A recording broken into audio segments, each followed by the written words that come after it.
Hello beautiful people, happy new year সবাইকে। আশা করছি সবাই ভালো আছেন। আমিও আলহামদুলিল্লাহ ভালো আছি। 2023 সাল আমাদের কাছ থেকে চলে গিয়েছে। 2024 সালকে এইভাবেই আমরা নতুন করে আগমন জানিয়েছি। সবার নতুন বছরটা অনেক বেশি সুন্দর হোক এবং নতুন নতুন শুভ বার্তা নিয়ে আসুক সবার জন্য। সবার জীবনে হাসি আনন্দ নিয়ে আসুক। আসলে এরকম তো হয় না যে উম, পুরোটা বছরই আমাদের জন্য একদম সুন্দর হাসিতে চলে যাবে। অবশ্যই হাসি কান্না দুঃখ সুখ সব মিলিয়েই জীবন।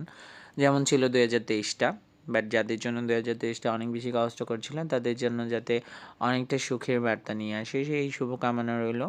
আমার জন্য সবাই দোয়া করবেন যাতে 2024 সালে অনেক সুন্দর সুন্দর নতুন নতুন শুভকামনা বা নতুন নতুন জিনিস জীবনে চলে আসে। আসলে এক্সপেক্ট করি আমরা অনেকেই অনেক কিছু, কিন্তু সেই অনুযায়ী কাজও করতে হবে। আমরা যাতে সবাই আমাদের স্বপ্নের পথে এগিয়ে যেতে পারি, কাজ করতে পারি, সেই শুভকামনা ও দোয়া রইল সবার জন্য। আর এটা ছিল আমাদের বাসার ছাদ থেকে কিছু ভিউ, যেটা আমরা গতকালকে রাতে খুবই এনজয় করেছি।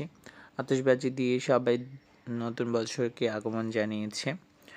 আসলে হচ্ছে কি আমাদের উচিত প্রত্যেকটা দিন প্রোডাক্টিভ ওয়েতে কাটানো, নিজে ভালো থাকার চেষ্টা করা এবং আশেপাশের মানুষকে ভালো রাখা।